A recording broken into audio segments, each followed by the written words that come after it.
생생하게 상생하며 YTN 라디오 생생경제.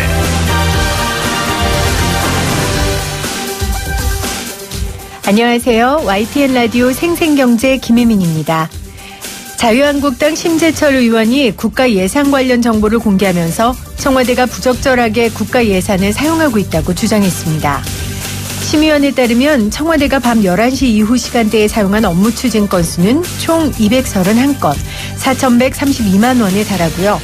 법정 공휴일과 토요일, 일요일의 지출 건수도 1,611건, 2억 461만 원 정도라고 밝혔습니다. 이에 대해 청와대 측은 청와대는 24시간 365일 근무하는 조직이라며 가급적 업무 추진비를 저녁 시간까지 사용할 것을 권고하고 있지만 내부 규정상 어긋난다고는 볼 수 없다고 말했습니다.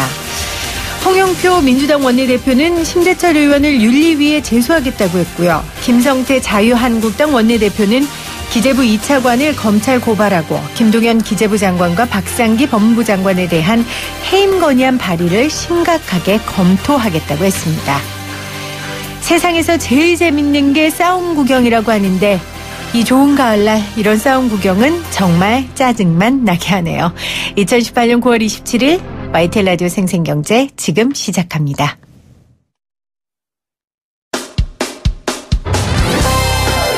가불의 경제학이 아닌 상생의 경제학을 말하는 경제방송 YTN 라디오 생생경제. 오늘 가장 뜨거운 경제 뉴스를 제일 생생하게 전해드리는 시간입니다. 추석 때 돈 많이 쓰셨을 텐데 마음껏 돈 쓰라는 쇼핑 문화 축제가 오늘부터 시작됐습니다.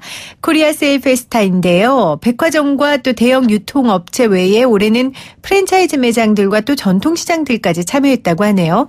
어떤 물건이 얼마나 싼지 한번 알아보도록 하겠습니다. 자립경제연구소의 이선정 소비생활 카운셀러 나오셨어요.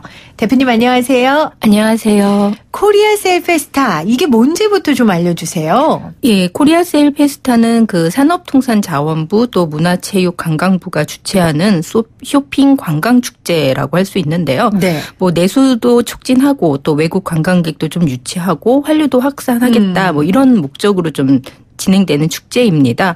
이게 보통 이제 2015년에 메르스 사태 때 워낙 이제 내수가 이제 침체가 되다 보니까 네. 미국의 어떤 블랙 프라이데이나 아니면 중국의 광군제 등을 좀 모방을 해서 좀 정부가 좀 주도해가지고 한번 시작해보자라고 했던 건데요. 그때까지 이제 좀 따로 이제 개별적으로 열리던 코리아 그랜드 세일이나 뭐 네. 코리아 블랙 프라이데이 이런 것들을 이제 통합을 하고요. 또 한류와의 어떤 연계성도 강화를 해서 좀 대규모로 한 달 동안 뭐 이렇게 이제 진행이 됐었습니다. 네. 근데 올해 같은 경우에는 지금 쇼핑 중심으로 좀 프로그램을 좀 개편을 했는데요. 그리고 또 행사 기간도 9월 28일부터 10월 7일까지 10일 정도로 좀 단축이 됐습니다. 네. 아무래도 이제 관광 문화 행사 등이 이제 복합적으로 진행이 되다 보니까 행사가 너무 좀 특색이 없다. 그래서 그냥 원래의 목적인 어떤 네. 좀 쇼핑 중심으로 해서 예, 네. 이렇게 좀 행사의 어떤 특색을 좀 분명히 하자 이런 목표로 해갖고 좀 쇼핑 중심으로 바뀐 거라고 보여집니다. 네, 그러니까 산자부와 문광부가 함께하는 거고요. 네. 쇼핑 정말 말 그대로 쇼핑을 통한 내수 진작을 노리는 그런 행사인데 그렇다면 정말로 작년과 재작년에 효과가 좀 있었습니까? 예, 지금 이제까지는 좀 한류와 연계해서 관광 문화 행사들도 좀 복합적으로 진행하면서 한 달씩 진행이 됐는데요. 네. 그러다 보니까 코리아 세일 페스타가 있었던 4분기에 민간 소비 지출이 조금씩 늘어나는 모양을 띠긴 했습니다. 2016년 4분기 같은 경우에는 민간 소비 지출이 0.27포인트가 늘었고요. 지난해에도 0.13포인트가 증가하는 효과를 거두긴 했습니다. 네. 그런데 이게 여전히 뭐 블랙 프라이데이나 어떤 관궁제처럼 좀 시끌벅적한 행사가 되지는 못하고 있는데 네. 아무래도 좀 할인 폭이 좀 적고 또 고급 브랜드 이제 소비자들이 좀 이거 정말 싸게 사면 진짜 혜택이다라고 느낄 만한 네. 이런 브랜드들의 참여가 좀 없다 보니까 효과가 좀 제한적이지 않느냐라는 평가들이 계속 이어지고 있고요. 그러다 보니까 행사 규모도 계속 좀 줄고 있는 모양새인데요. 예산도 한 전년도에 한 67% 선으로 좀 줄었고 네. 또 이제 기간도 줄고 또 참여 기업도 한 3분의 1 정도가 좀 줄어들었긴 했습니다.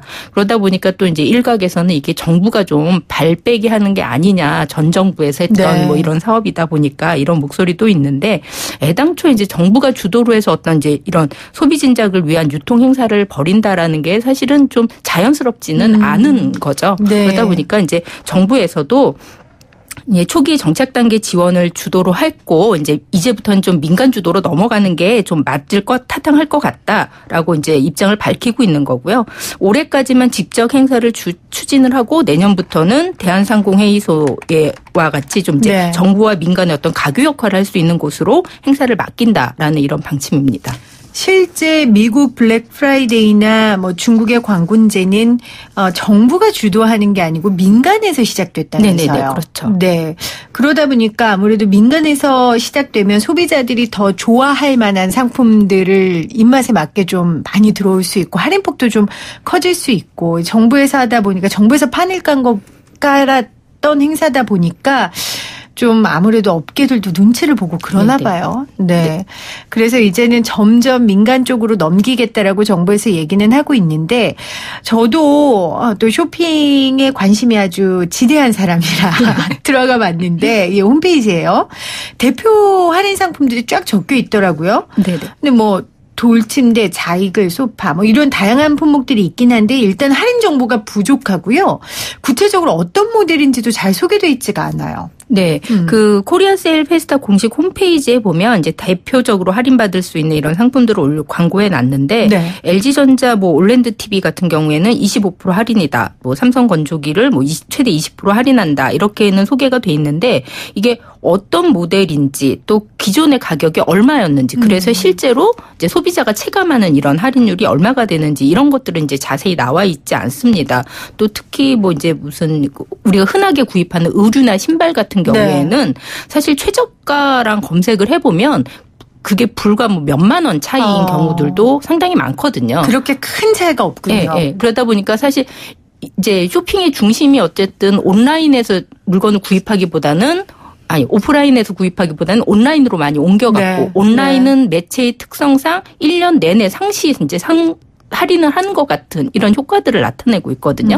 그러다 보니까 이제 소비자 입장에서는 내가 뭐 평소에 사던 가격보다 정말 메리트가 있을 만큼 아주 파격적으로 싸다 이렇게 느끼지 이제 못하는 분들이 많고 그러다 보니까 이제 소비자 반응도 좀 그리 크지 않은 편인데요. 네. 지금 반면에 이제 미국의 이제 블랙 프라이데이 같은 경우에 보면 보통 이제 TV 같은 경우에도 최소 뭐 35% 어떤 경우에는 50% 이상 그러니까 절반 이상 가격 그러니까 할인하는 가격이 오히려 내가 지불하는 가격보다 더 큰 이런 경우들이 태반이다 보니까 소비자 입장에서는 이게 진짜 이 기회를 놓치면 좀 많이 손해를 본다라고 생각을 하게 되고 아예 차라리 구매를 그때까지 미루게 되는 이런 효과들도 좀 나타나게 되는 거죠.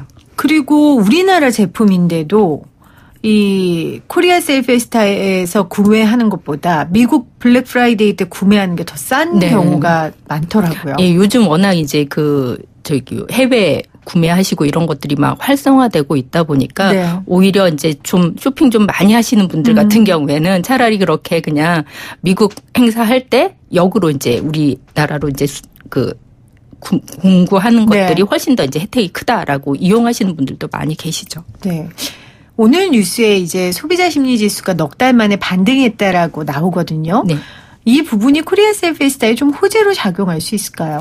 예, 지금 소비자 심리 지수 같은 경우에는 지난해 11월에 112포인트로 정점을 찍었습니다. 그러다 이제 계속 이제 좀 떨어졌다가 올해 1월에 이제 109.9 그러다가 8월에 99.2까지 100 밑으로 좀 떨어졌다가 9월에 발표한 동향조사 결과를 보면 이게 이제 101.7로 전월보다 한 2.5포인트가 상승을 했습니다. 네. 아무래도 계속 이제 그 수출이 좀 호조를 띠고 있고 주가도 좀 오르고 있고 또 식품 제외하고 나면 이제 생활물가의 어떤 이제 오름세도 좀 둔화가 되고 이런 것들이 좀 작용을 해서 소비 심리가 좀 개선된 걸로 보이는데요. 소비자 심리지수 같은 경우에는 6개의 주요 지수를 토대로 해서 이제 경제 상황에 대한 심리를 파악하는 건데 이게 이제 기준값이 100보다 크면 낙관적으로 100보다 작으면 이제 비관적으로 보고 있다라는 건데 9월 지수를 보면 가계의 재정 상황에 대한 어떤 인식을 나타내는 현재 생활 형편이나 아니면 그 생활 형편 전망 같은 것이 전월에 비해서 이제 개선이 됐고요. 또 가계의 수입 전망이나 소비 지출 전망 역시 전월 대비 2포인트씩 증가를 했습니다. 아무래도 이제 소비에 영향을 미치는 이런 심리적인 요인들이 낙관적으로 돌아섰다라는 것은 이제 큰 할인 행사를 하고 있는 입장에서 긍정적이라고 그렇죠. 보여질 수 있겠죠. 그러니까 지갑을 조금 더 쉽게, 네. 그러니까 3번 고민할 거 1번 고민하고 열 수 있는 그렇다는 이야기가 될 텐데 어찌 됐건 코리아 세일 페스타에서 기회를 잘 활용해서 합리적으로 필요한 물건을 사면 소비자는 좋으니까 좀 할인율이 큰 제품들 구매하면 좋을 만한 물건들을 좀 소개해 주세요. 예, 이번 같은 경우에는 이제 가전 제품 할인율이 이제 좀 꽤 큰 편인데요. 네. 대표적인 이제 가전 그 제조사인 LG나 이제 삼성 등이 대표 제품들을 좀 판매를 하고 있습니다. 특히 지금 LG전자 같은 경우에는 정상가 한 500만 원에 팔리던 올랜드 TV를 25% 할인해서 한 300만 원대에 판매를 하겠다라고 얘기를 하고 있고요. 네. 또 이제 트론 건조기라든지 청소기인 코드 제로 같은 것들도 이제 할인해서 이제 판매를 하고요. 삼성전자 같은 경우에도 이제 요즘 많이 팔리고 있는 의류 건조기를 20% 할인해서 판매하고 TV나 이제 공기청정기 같은 생활가전도 최대 30%까지 할인한다라고 합니다. 특히 좀 이제 관심 가지실 만한 게 승용차를 구매하실 분들 같은 경우에는 차도 팔아요. 네, 좀 관심을 가져보실 만한데요. 현대자동차 같은 경우에는 이제 소나타나 그랜저, 투싼 산타페 같은 승용차에서 RV 전 차종을 최소 3%에서 최대 15%까지 그다음에 상용 차종도 최대 20%까지 할인 혜택을 제공하는 이런 프로그램을 실시한다라고 밝혔습니다. 네. 여기에다가 이제 차종별 할인에다가 올해 12월까지 또 개별 소비세 인하 혜택이 맞아요. 또 적용이 네네. 되잖아요. 그러다 보니까 이제 2번 이제 할인을 받게 되시는 거고 그렇다라고 하면 이제 신차 구입하시는 분들에게라면 굉장히 좀 도움이 될 만한 그런 거라고 할 수 있겠고요. 특히 그러다 보니까 그래서인지 지금 현대자동차 같은 경우에 이제 물량을 한정 수량을 딱 정해놓고 이걸 이제 선착순으로 판매하겠다라고 했는데 정해진 수량이 이미 이제 오늘 다 소진이 됐다라고 하고요. 그래서 자동차는 다 빨렸대요. 현대자동차는. 예, 그래서 추가로 네네. 5,000대를 더 이제 투입을 해가지고 10월 7일까지 진행을 하겠다라고 얘기를 하고 있습니다. 또 이제 기아차나 쌍용차도 이제 그 몇 개 이제 대표적인 모델들을 판매를 하고 있으니까 관심 가져보시면 좋겠습니다. 정말 차 구매 계획 있으신 분들은 이번 기회가 좋겠네요. 그 개별 취득세 면제가 12월까지니까요. 네, 12월 30일. 네, 여러분들 관심 갖고 한번 보시면 좋을 것 같고 인터넷 최저가보다 큰 차이가 없다 하더라도 확실히 싼 거죠. 이것도 네. 물건마다 다 다른가요? 싸겠죠. 물건마다 그래도. 조금씩 다르고요. 네. 특히 이제 올해 같은 경우에는 올해 온라인 같은 쪽에서는 이제 해외에 거주하시는 한국 분들을 대상으로 해서 이제 그 온라인을 통해 가지고 네, 코리안 네. 그 세일 페스타의 제품들을 이제 구매하실 수 있게끔 이런 서비스들을 좀 제공을 하고 있습니다. 그래서 국내 역직구 프로그램들을 통해 가지고 이제 할인을 하려고 진행을 하고 있고요. 특히 이제 이 프로그램 같은 경우에는 이제 해외에 진출하고자 하는 중소기업들 제품들을 네. 좀 소개하는 자리로 좀 만들고 그래서 행사가 끝난 이후에도 지속적으로 이제 해외 수출할 수 있게끔 이런 어떤 판로를 마련하기 위한 좋은 방법이네요. 이런 지원 체계로 좀 정부에서 신경을 네. 쓰고 있는 모양새입니다. 네. 왜냐하면 그 중소기업 요즘 하시는 분들이 이제 국내 시장보다는 중국 시장을 굉장히 염두에 두시거든요. 그러니까 이런 판로를 정말로 이렇게 개척한다는 의미에서 좋을 것 같고요. 백화점 전통시장 등에서도 할인 판매 들어간다라고 했는데 이 부분도 좀 자세히 설명해 주시겠어요? 네. 중소상인과 전통시장의 어떤 상생을 위한 프로그램도 다양하게 좀 진행이 되는데요. 대규모 점포와 가까운 시장에서 함께 이제 온라인 홍보를 진행을 하고요. 그다음에 대규모 점포가 주변 시장에서 사용할 수 있는 어떤 그 할인 쿠폰들을 이제 백화점에서 네네. 이제 소비자에게 지급하는 이런 형식으로 이제 진행이 됩니다.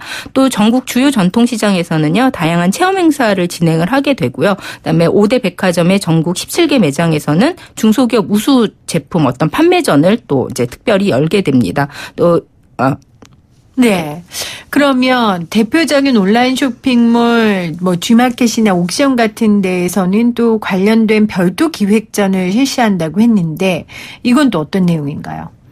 예, 평소에 할인했던 것보다 이제 더 많이 더 많은 제품들을 그다음에 특히 이제 대표 제품 20개를 선택을 공개를 하고 있거든요. 이제 그런 제품들 위주로 판매 행사를 진행을 하겠다라는. 그러니까 뭐 백화점이든 전통시장이든 온라인 쇼핑몰이든 이제 원래 팔고 있던 가격보다 조금 더 많이 이 기간 동안 판매하겠다는 뜻이죠. 워낙에 지금이 이제 백화점 세일 기간하고 또 겹쳐 있다 보니까 같이 좀 진행이 되는 측면이 있다라고 보셔야 될 것 같아요. 그러게요. 지금 안 그래도 그런 지적들을 하더라고요. 이제 백화점 가을 정기 세일 기간하고 겹치기 때문에 과연 소비자들 입장에서 이게 다른 할인 행사 다를 게 있을까라고 생각할까 그런 지적도 하던데 정말 잘 보면 세일 기간 플러스 또 이 코리아 세일 페스트 같이 이렇게 해서 더 싸게 할 수 있는 방법이 있을 수도 있겠네요. 네. 한번 잘 찾아보시고요. 마지막으로 이런 행사 기간에 물건 살 때 좀 꼼꼼하게 따져봐야 한다든가 뭐 주의사항 같은 거 있으면 한번 짚어주시겠어요? 아무래도 이제 할인 대상 품목들이나 모델들이 좀 제한적이기 때문에 평소에 이제 원하시던 사양이나 이런 것들과 좀 다를 수 있다라는 거는 감안을 하셔야 될 것 같고요. 특히 이제 대형 가전이나 차량 같은 경우에는 이게 뭐 선착순이다 한정 판매다라는 말에 좀 마음이 좀 급해져서 급해지죠. 충분한 제품에 대한 정보 없이 구매하셨다가 좀 곤란해지실 수도 있을 것 같고요. 그다음에 또 평소에 크게 생각 안 하고 있었던 건데 싸다라는 생각 때문에 그냥 덜컥 구입하셨다가 써보니까 생각만큼 좋지 않네 이렇게 좀 후회하실 수도 있을 것 같아요. 그래서 원래 좀 구매를 계획하고 있었던 제품 위주로 해서 가격 혜택을 좀 꼼꼼히 비교해 보시고 구매하셔야 되겠고요. 그리고 이번 코리아 세일 페스타에서는 국내 8개의 카드사 중에서 5개 카드사만 참여를 하고 있습니다. 그래서 가전이나 차량 같은 경우에는 본인의 카드가 좀 사용이 안 될 경우에 조금 곤란해지실 수도 있으니까 갖고 계신 카드 좀 한번 확인해 보시는 게 필요하겠고요. 카드별로 부가 혜택 주어지는 경우도 있으니까 챙겨보셔야 되겠습니다. 네, 오늘부터입니다. 오늘부터 다음 달 7일까지 10일간 진행되는 국내 최대 쇼핑 관광 축제인 2018 코리아 세일 페스타. 여러분들 지금 인터넷 보시면 검색어 계속 1위예요. 관련 정보들 접하실 수 있으니까 똑똑하게 코리아 세일 페스타에서 득템하시기를 바랍니다. 코리아 세일 페스타 쇼핑 전략자기 오늘 자립경제연구소 이선정 대표와 함께했습니다. 고맙습니다. 감사합니다.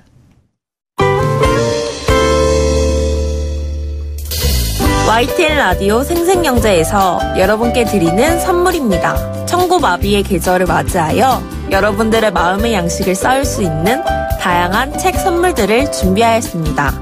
밀리의 서재에서 전자책을 자유롭게 읽을 수 있는 3개월 무료 이용권을, 한국경제신문에서 다양한 경제서적을, 요리하는 CEO 박미란 고수의 가정 간편식 응용 요리책을, 건조한 피부 톡 쏘는 탄산으로 아픈 만큼 아름다워지는 주식회사 테미스의 테미스 센텔라 탄산팩 세트까지 퀴즈를 맞추시고 의견을 보내주시는 분들께 추첨을 통하여 선물을 마구마구 보내드립니다.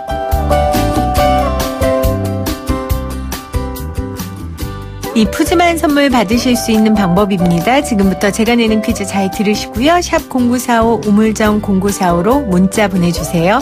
오늘의 생생 퀴즈입니다.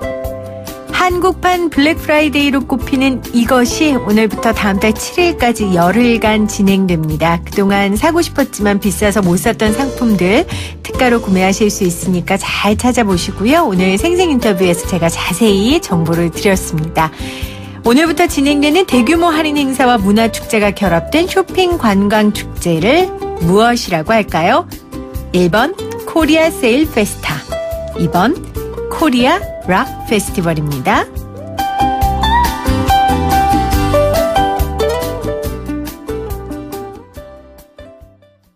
1번 코리아 세일 페스타, 2번 코리아 락 페스티벌 여러분 정답 보내주시면서 이번에 득템하고 싶은 아이템들이 있으면 또 함께 나눠주시면 좋을 것 같고요. 정보 있으시면 또 같이 공유해 주십시오.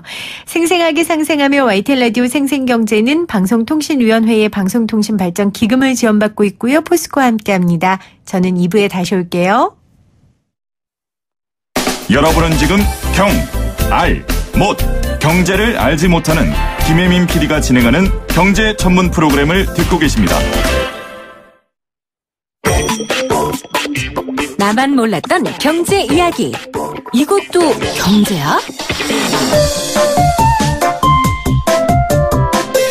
YTN 라디오 생생경제 매주 금요일 이 시간 함께하는 분입니다. 생생경제 과외 선생님, 경향신문 박병률 기자 나오셨어요. 안녕하세요. 네, 안녕하세요. 추석 잘 보내셨어요? 네, 잘 보냈습니다. 기자님네 추석 밥상머리에는 어떤 이야기가 오고 갔습니까? 네, 뭐 다른 댁들과 비슷할 것 같은데 네. 서울 집값 얘기 많이 나왔었고요. 네네. 네, 랭킹 1위 네, 집값. 저도 고향이 부산이다 보니까 네네. 야 정말 그렇게 비싸냐 네, 이런 말씀 많이 들었고요. 네. 그리고 역시 일자리 문제들 저희도 사촌 동생들 중에서 아직 이제 취준생들이 있군요. 네, 한참 이제 일자리를 구하는 친구들이 있어서 네. 일자리 문제 얘기 많이 나왔었고요. 또 역시 TV를 보다 보니까 또 남북관계 문제. 그러게요. 네, 정말 이제는 통일될 거냐 아니면 남북관계 좀 좋아질 거냐 이런 얘기들 많이 들었습니다. 그러면 부산이고요. 네. 또 어르신들이면 네. 어떻게 생각하세요? 이 통일이나 남북 정상회담이나 이런 부분에 대해서 언론에 따르면 네. 굉장히 보수적인 분들이잖아요. 네. 근데 또 부산은 또 대구랑 또 약간 또 분위기가 또 좀 다른 그래요? 것 같습니다. 네. 같은 경상도긴 하지만 또 제가 체감하기는 부산은 느낌이 약간 다르기도 하고. 고향이라고 보호하신다요? 아닙니다. 네. 그리고 또 세대 간으로도 좀 다른 것 같고. 그리고 또 요즘은 보면 어르신들의 생각들도 좀 많이 좀 이제 변화가 있으신 것 네. 같습니다. 그러면 대구가 처가시잖아요. 네. 그러면 대구는요? 대구는 좀 보수적인 분들이 많죠. 그 말로 네. 대신하겠습니다. 저희가 뭐 지역 감정을 주장하는 건 아니고요. 좀 궁금해가지고 네. 어떠실까 여쭤봤고요. 그러면 오늘 남북 정상회담 이야기 좀 해볼까요? 네. 아무래도 지난 추석 그리고 추석 끝난 직후에 평양 남북 정상회담이 있었고 그리고 이제 그 이후에 이제 문재인 대통령이 미국 가서 트럼프 대통령을 만나고 네. 유엔에서 연설을 하면서 여러 가지 얘기들이 많이 나왔습니다. 저는 사실 이번에 이 남북 정상회담 이후, 그러니까 평양 회담 이후에 네. 좀 인상 깊었던 게, 본격적으로 경제 얘기를 많이 꺼내는 게 사실은 좀 인상이 깊었습니다. 그러니까 지난번에 처음에 남북 정상회담 있을 때 네. 저희가 YTN 라디오 생생경제에서 특집을 한번 했었어요. 네, 예. 그때만 해도 하는 저도 이게 가능할까? 네. 너무 김칫국부터 마시는 거 아니야? 문자로도 청취자분들 문자로도 아유 너무 장밋빛이다. 그런 날 안 온다 했는데 네. 이제 이번 정상회담을 계기로 정말로 경제적인 교류나 효과는 좀 있지 않을까 하는 좀 성큼 다가온 느낌이에요. 네, 아무래도 아직 뭐 대북 제재가 있다 보니까 바로 체감하기는 힘듭니다만 네. 그래도 지난 4월만 하더라도 우리가 정말 오랜만에 남북이 만났다는 점에 대해서 되게 흥분을 했었고요. 네네. 감정적으로 흥분을 했었죠. 그리고 이제 민족적인 입장에서 우리가 하나가 되어야 된다라는 그런 명분론적인 게 많았었다고 하면 이번 2차 평양 회담 때는 느낌이 과연 우리한테 어떤 실리가 있겠느냐. 또 북한 역시도 이 대북 제재가 완화가 되고 네. 문을 열었을 때 그리고 핵을 포기했을 때 네. 자신들한테 어떤 경제적 이득이 올 것이냐. 네. 또 김정은 위원장 자체가 이미 경제를 강조하기 때문에 이런 부분들이 좀 많이 우리가 어떤 기분으로도 좀 쿨다운이 된 그런 느낌이 들고요. 조금 더 우리가 냉정하고 합리적이라고 해야 되나? 이성적으로 변한 좀 그런 느낌을 좀 받았습니다. 그리고 저는 또 하나의 차이는 기업인들이 방북했잖아요. 네. 그 장면 자체가 굉장히 이게 경제적인 무슨 변화가 있겠구나. 기업들이 실질적으로 이게 진짜 돈이 되나? 라고 생각하고 고민하는 시점이 되나 보다 이런 생각을 했거든요. 네. 상징적인 부분이 있죠. 네. 그래서 진짜 남북관계 개선이 아주 적나라하게 말하면 돈이 되냐 이렇게 말하는 분들이 있거든요. 네. 경제 전문 기자로서 어떻게 답변하시겠어요? 네, 아마 이번 추석 때 이 얘기들이 아마 찬성하든 반대하든 가장 많았을 텐데. 네. 그래, 그 남북관계 잘 되면 좋지. 좋은데 지금 당장 우리한테 먹고 살기 힘든데. 무슨 돈이 되냐, 일자리가 네. 늘어나냐라고 말씀을 하시는 얘기들이 많을 것 같습니다. 물론 그런 지적이 맞고요. 하지만 우리가 조금만 내다본다면 결과론적으로 남북관계 개선은 우리한테 큰 혜택이 주는 것이 맞다라고 좀 정리를 할 수밖에 없을 것 같습니다. 과거에 박근혜 정부가 통일 대박이라는 말을 했는데 그까지는 말을 하지 않더라도 장기적으로 봤을 때 분명히 한국 경제의 체질을 바꾸고 네. 또 우리에게 많은 기회를 준다라는 것은 이론의 여지가 없는데요. 예컨대 이런 겁니다. 과거에 중국이 1980년대 후반에 이제 개방을 하는데 야, 중국 개방이 우리랑 무슨 상관이 있어? 나 일자리랑 무슨 상관이 있어? 라고 하지만 결국 중국이 개방함에 따라서 우리 입장에서는 큰 시장이 하나 생겼었고요. 그렇죠. 그리고 또 우리가 싼 가격에 물건을 생산할 수 있는 하나의 또 생산 기지가 생기면서 1990년과 2000년대 사이에 한국 경제를 그러니까 튼튼하게 지킬 수 있는 그런 버팀목이 됐습니다. 그리고 지금도 역시 우리 수출의 가장 많은 부분이 중국으로 가고 있는데 네. 이처럼 정치 외교적인 큰 변화는 장기적으로 봤을 때 분명히 경제랑 아주 깊은 연관성이 있습니다. 그래서 남북 문제에 일본이나 중국이나 이런 동북아시아에서 관심을 갖는 게 정치적인 이유뿐만 아니라 북한이 개방됐을 때 일본이나 중국 입장에서 우리는 그럼 경제적으로 어떤 이득을 맞습니다. 얻을까? 어떤 변화가 있을까? 그게 예민해서 그런 거겠네요. 네, 결국은 돈이죠. 네, 북한이라는 동토의 땅이 열렸을 때 우리는 과연 속된 말로 하면 뭘 먹을 수 있을 것인가. 이 많은 국가들이 아마 머리를 이렇게 굴리고 있을 텐데요. 네. 그러다 보니까 북한의 움직임에 대해서 관심을 갖는 거지 일본과 미국이나 혹은 중국의 입장에서 한반도가 통일이 되든 되지 않든 사실 개인 나라 입장으로서는 큰 의미가 없을 수도 있겠습니다만 하지만 옆에 있는 나라고 경제적 이득이 너무 막대하다 보니까 관심을 기울이는 겁니다. 그러면 멀리 떨어져 있는 미국은요? 미국도 단지 국제적으로 정치적으로만 생각하나요? 아니면 미국도 경제적인 변화가 있죠. 중국 시장이 변화되니까. 맞습니다. 미국은 좀 더 넓게 볼 수 있는 측면이 있겠죠. 국제 역학관계상 이 남북한이 통일이 됐을 때 이제 동아시아 전체 외교 전략을 어떻게 갖고 갈 것인가 하는 문제도 있고요. 그리고 또 공식 비공식적으로 들리는 얘기가 미국 역시도 북한을 하나의 투자 대상으로 보고 있기 때문에 이러한 2천만 명이 사는 땅 그리고 남항 수준의 땅의 넓이 규모 그리고 엄청난 자원이 있는 이 국가를 그냥 내버려 둘 리가 없겠죠. 네.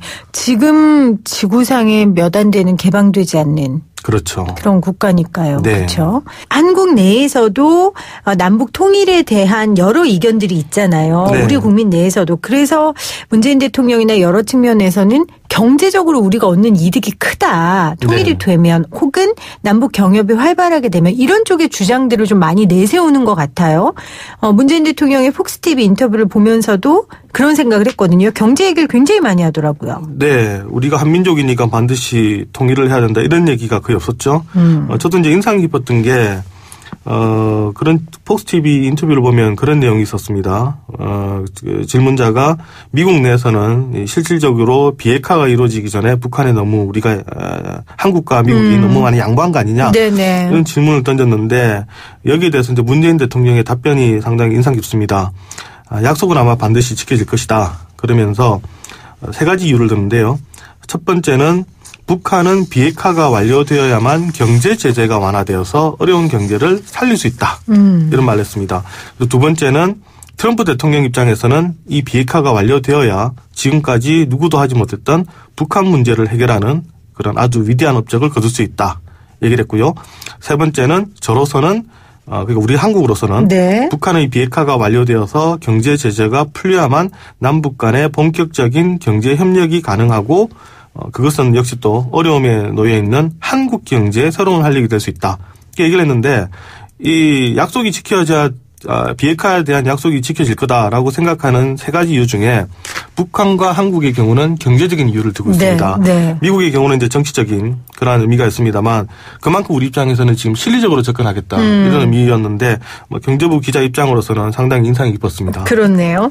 저는 또 이런 말도 인상이 깊었어요. 문재인 대통령이 이제 김정은 위원장의 말을 전달하더라고요. 네. 그러니까 김정은 위원장이 우리가 비핵화 약속 지키면 미국이 엄청난 제재를 할 텐데 네. 북한이 우리가 지금 그걸 어떻게 감당하겠냐 이 말을 한 걸 공개했어요. 그러니까 네. 예전에 북한 같으면 절대 하지 않을 말인데 그렇죠. 네. 이런 말도 굉장히 인상이 깊었고 또 하나는 우선순위를 두고 계신 것이 무엇입니까? 통일입니까? 아니면 비핵화입니까? 라는 질문에 문재인 대통령이 제가 가장 우선순위를 두고 있는 것은 평화입니다. 이 답변이 굉장히 저는 인상 깊었거든요. 네. 그러면서 그 평화를 또 우리가 우선순위에 두고 있는 이유도 또 경제라고 얘기했죠. 결국은. 네. 이 평화가 먼저 이루어지면 남북 간의 자유로운 왕래가 가능하고 그것은 경제 협력으로 이어질 것이다. 네. 그리고 그러면 한국 경제가 북한과의 경제 협력을 넘어서서 러시아, 중국, 유럽까지 북방 경제로 이어지게 된다라고 했는데 이런 남북 관계 개선이 남북 북한의 경제 문제뿐만 아니라 더 뻗어나가는, 그러니까 전 세계, 그러니까 유라시아를 통해서 전 세계로 나갈 수 있는 우리에게 아주 큰 기회가 된다라는 부분을 강조를 했습니다.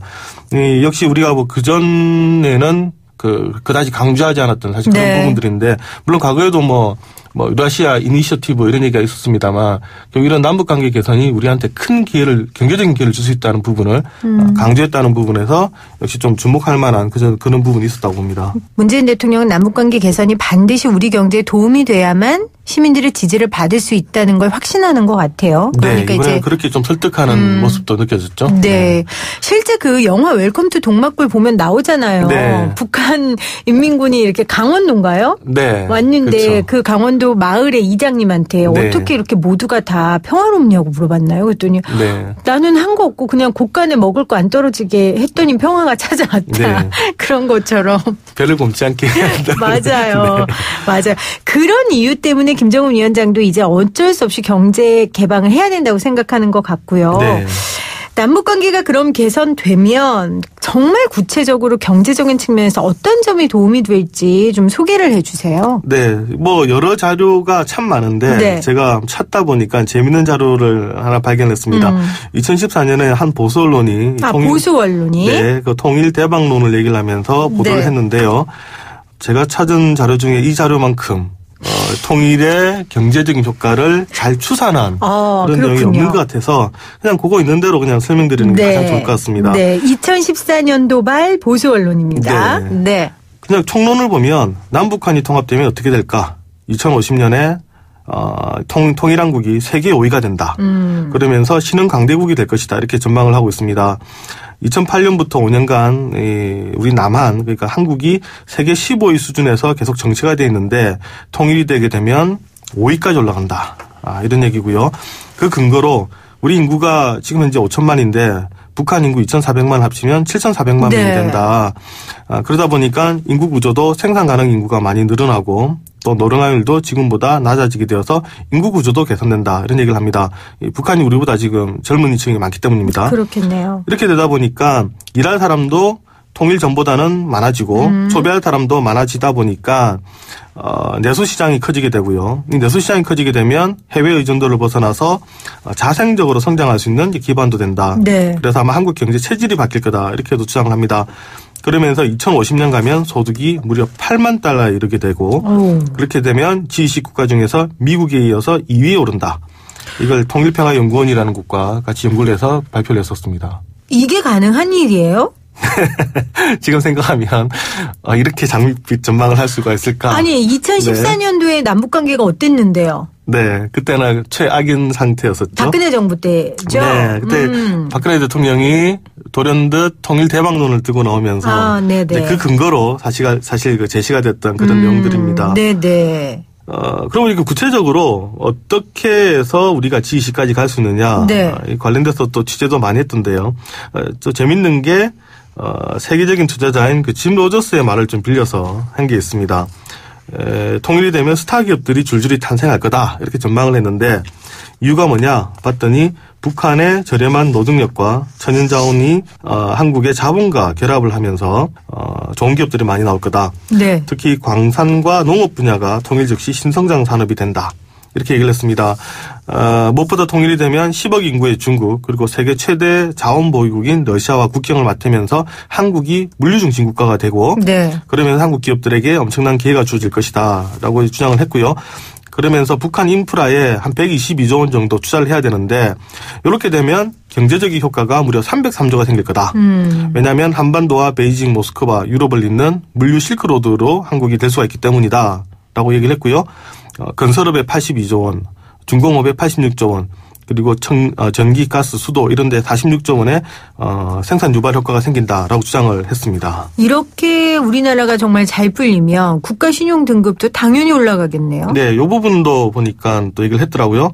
골드만삭스 그리고 모건 스탠리 등 6개 글로벌 금융사에 물어봤는데 한국이 통일되면 신용 등급이 최소한 한 단계, 많으면 2단계 이상 오른다 이렇게 전망을 했습니다.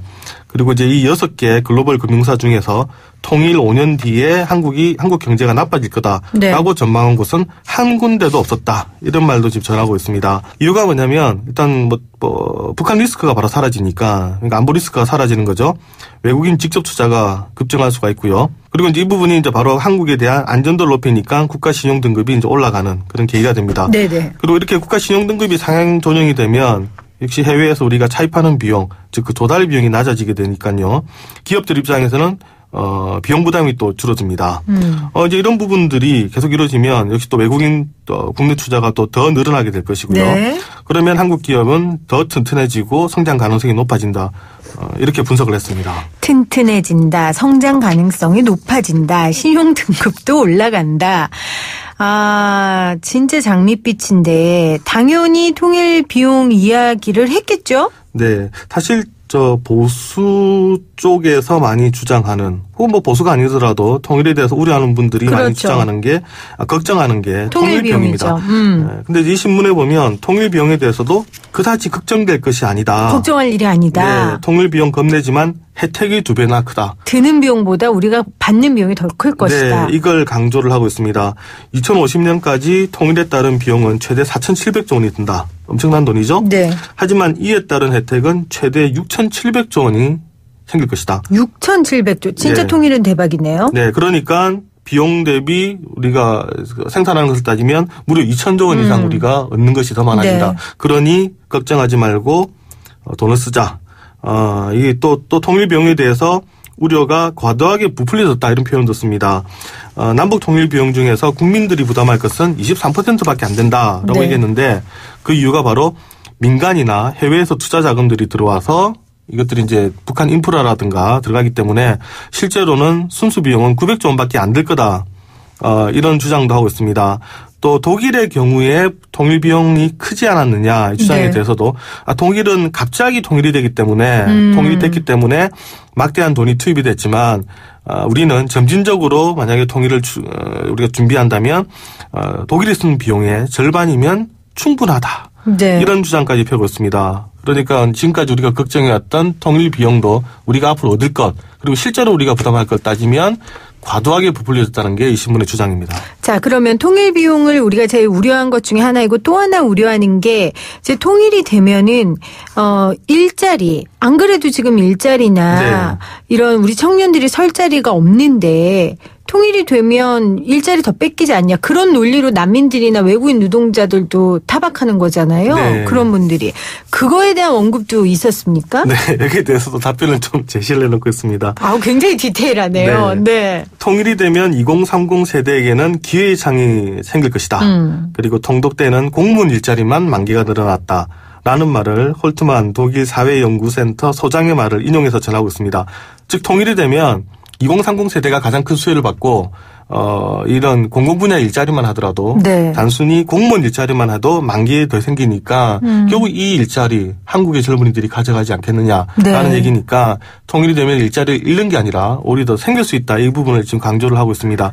최근에 젊은 층들이 통일이 나랑 무슨 상관이냐. 오히려 통일이 되면 내 일자리를 잃을 수 있다라는 불안감에 대한 아주 상세한 설명인데요. 실제로 그런 측면이 있습니다. 우리가 인구가 2배가 된다라는 얘기는 정부가 관리를 해야 될 벌써 사람이 그렇죠. 2배가 늘어나고 쉽게 말하면 교사도 2배가 돼야 되고요. 공무원, 소방관, 경찰 다 2배가 돼야 됩니다. 네. 그럼 이 인력들을 다 북한에서 충원할 수 있겠느냐. 그렇지 않을 수 있다라는 거죠. 과거에 제가 정부에 통일이 되면 일자리 부분 어떠냐 물어봤더니 그런 부분을 설명을 한 적이 있었는데요. 거기에다가 시너지 효과를 따지면 일자리가 줄어든다고 보기는 어려울 것 같습니다. 그러면 계산을 하고 보도를 했었던 2014년보다 지금이 훨씬 남북관계가 좋아졌고 훨씬 더 구체적이 됐으니 이 신문의 논조는 더 긍정적이 됐겠네요. 더 디테일하고 구체적이 됐고요. 하지만 아직 최근에는 이 후속 보도를 제가 보지 못했습니다. 이거 아니 왜요? 이 본인들이 이 낸 보도를 정말 증명할 수 있고 구체적으로 할 수 있는 기회인데 전혀 없나요? 그러게요. 아마 준비하고 있지 않을까요? 그때보다는 지금 조금 더 조심스럽게 바라보는 듯한 느낌이라고 해야 되나요? 네. 네, 분위기는 가집니다만 확실한 것은 2014년만큼 통일은 대박이다. 이런 논조는 아닙니다. 그리고 사실 그런 논조 자체가 좋은 것도 아닙니다. 네. 통일에 대해서 우리가 과도하게 흥분할 필요도 없고요. 그리고 지금 많은 국민들이 바라는 게 통일이 아니고 지금은 남북관계 개선이고 평화죠. 네, 이 남북관계 개선을 통해서 자연스럽게 교류가 많아지다 보면 우리가 경제 분야까지 협력이 이어지고 서로에게 윈이 되는 그런 방향으로 간다라는 게 그 문재인 대통령의 말이었는데 저 뭐 그 방향에 아주 동의를 합니다. 네. 그러면 기자님은 경제 전문 기자시긴 하시지만 그래도 지금 이제 북미 정상회담도 마쳤고요. 이제 진짜 중요한 시점인 것 같아요. 어떻게 잘 될 걸로 예상하십니까? 저는 잘 돼야 된다고 생각합니다. 그 당연한 얘기고요. 네, 이게 사실 북한 문제에 대해서 저는 3자 입장에서 바라보는 걸 좀 거부를 하는 편입니다. 이건 관전 포인트의 문제가 아니라 바로 우리의 문제고 내 문제이기 때문에 잘 돼야 된다는 식으로 저는 좀 접근을 하고 싶고요. 안 되면 어떻게 하면 잘 될 수 있을까를 걱정하는 게 어떻게 보면 이 시대의 언론인들의 사명이라고 해야 되나요? 우문현답이었네요. 네, 제가 만약 미국 언론이면 잘 될까? 뭐 관전 포인트 3개 이렇게 하겠지만 이 사실 남북 관계 문제는 저희의 문제이기도 합니다만 나중에 결국 우리 아이들의 문제거든요. 그렇죠. 네, 우리가 어떤 나라를 만들어서 물려주느냐에 따라 가지고 아이들에게 기회를 주느냐. 혹은 주지 못하느냐 이건 사실 어른으로서의 책임도 있는 부분이고요. 그래서 어떤 면에서는 남북관계는 남의 나라의 일을 보는 게 아니라 우리 일로서 우리가 챙겨야 되고 또 우리가 거기에서 서로 잘 될 수 있도록 네. 노력을 하는 게 사실 언론 입장에서는 필요하지 않을까 그렇게 생각합니다. 지금 저 혼내시는 거예요? 아닙니다. 그러면 마지막으로 질문을 네. 이렇게 드릴게요. 기자님 남북관계 잘 되겠죠? 잘 될 겁니다. 네, 지금까지 경향신문의 박병률 기자였습니다. 고맙습니다. 네, 감사합니다. YTN 라디오 생생경제 오늘도 함께해 주신 여러분 고맙습니다. 답 많이 보내주셨어요. 오늘 정답 1번 코리아 세일 페스타였는데요. 좀 소개를 해드릴게요. 3431님 코리아 세일 페스타요. 올해는 TV 바꿔야겠어요. 아이가 학교 갔다 오더니 브라운관 TV는 3개나 나온다고 해서요. 7260님 돌침대 구입하고 싶은데 한번 들어가서 꼼꼼히 살펴보겠습니다. 좋은 정보 고맙습니다. 2131님 1번입니다. 조금 더 많은 다양한 제품을 팔면 좋겠네요. 수고하십니다. 4031님 1번입니다. 항상 좋은 정보 주셔서 감사합니다. 5531님 빨래 건조기 좀 사고 싶은데 행사에 해당되는지 모르겠어요. 올 겨울이 오기 전에요. 호호호 잘 듣고 있습니다. 감사합니다. 0332님 수고하세요. 재미있는 프로 감사합니다. 문자 보내주셨고요. 그 밖에도 또 4575님 코리아 세일 페스타 이번 페스타 이용해서 가을 겨울맞이 포근한 이불까지 준비하려고요. 이렇게 보내주셨습니다. 이번 주말에 여러분들 같이 가셔서 필요한 물건 있으면 사시면 좋을 것 같아요. 똑같은 물건 싼 값에 산 것처럼 기분 좋은 일이 없잖아요. 또 지금 하늘도 더 높아져 가고 이제 단풍도 서서히 들고 있고 첫 단풍 소식도 들리는 것 같아요. 이번 주말 다가오는 가을 아니 이미 다가온 가을을 즐겁고 행복하게 가족들과 함께 보내셨으면 좋겠습니다. YTN 라디오 생생경제는 월요일날 3시 10분에 변함없이 올 거고요. 여러분들 주말 동안 혹시나 제가 그리우시면 아주 혹시나 그리우시면 저희 앱으로 다시 가시거나 홈페이지 가시면 다시 들으실 수 있습니다. 주변에 많이 홍보해 주세요. 오늘도 함께해 주신 여러분 감사하고요. 저는 월요일날 다시 오도록 하겠습니다. 이 프로그램은 방송통신위원회의 방송통신발전기금을 지원받고 있고요. 포스코와 함께합니다.